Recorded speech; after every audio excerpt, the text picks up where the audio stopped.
Hello? Ebony, Thank God. you betrayed me. You will die in that room tonight. My men are already there. What are you going to do? Mom, you need to see me so I can give you enough money for you to start a new life. You're not going to make it. I'm not gonna die tonight.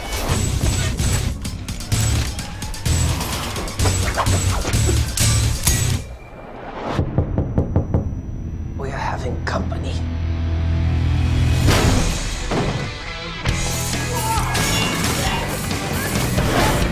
Everly? Sorry, sweetie, but I need that money. Extraordinary. I assumed you'd go down without a fight. I was wrong. I can kill you too.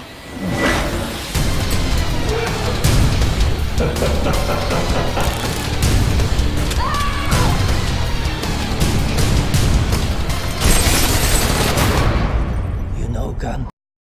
Dad wants.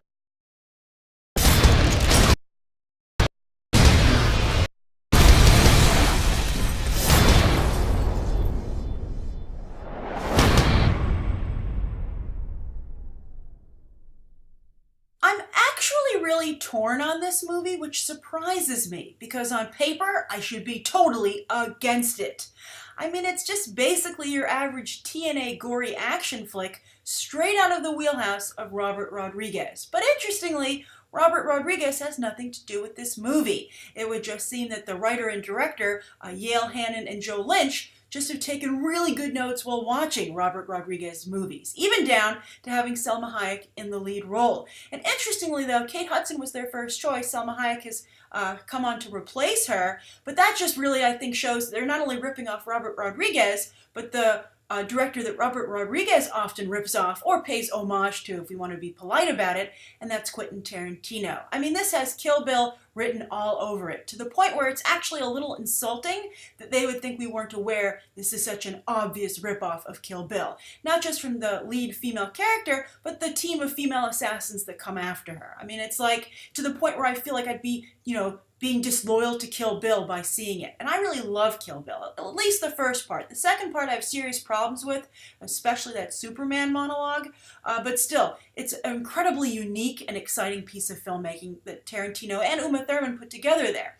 And the whole cast, everybody, really good. Daryl Hannah, Lucy Liu, Vivica A. Fox, just a great ensemble piece. Daryl Hannah, I mean, just amazing. And there's no way that this movie could possibly live up to it.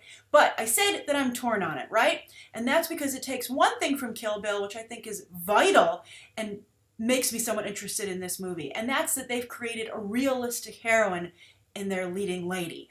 She is vulnerable. She is actually competent. Like she's, just isn't lucky, and she's like realistically competent. I mean, she sometimes, as we can see from the trailer, misses. Not sometimes when you have characters like, well, I guess a good example, but it works with her, is Mila Jovovich in Resident Evil. She can do everything. She never makes a mistake, really.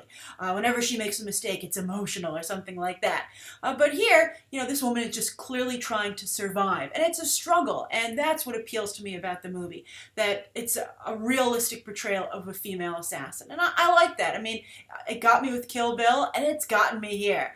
So I guess if I want to apologize to Kill Bill, I'd be like, well, I'm just supporting realistic portrayals of women in the media. Cut me some slack here, man. It's not like you made another Kill Bill. What am I supposed to do?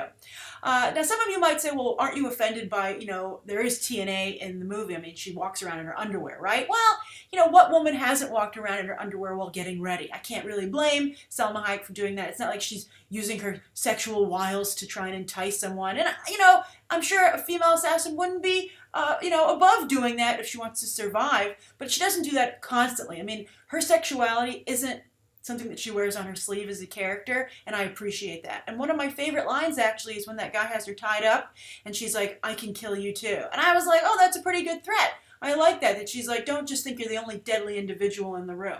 So I liked that. So at the end of the day, I'm like, I don't know, it might be a little embarrassing in some places, and I might feel sometimes like I don't belong in the theater, like this isn't made for me. but I think in some places it would seem like it was definitely made for my demographic. So I think the movie looks pretty good.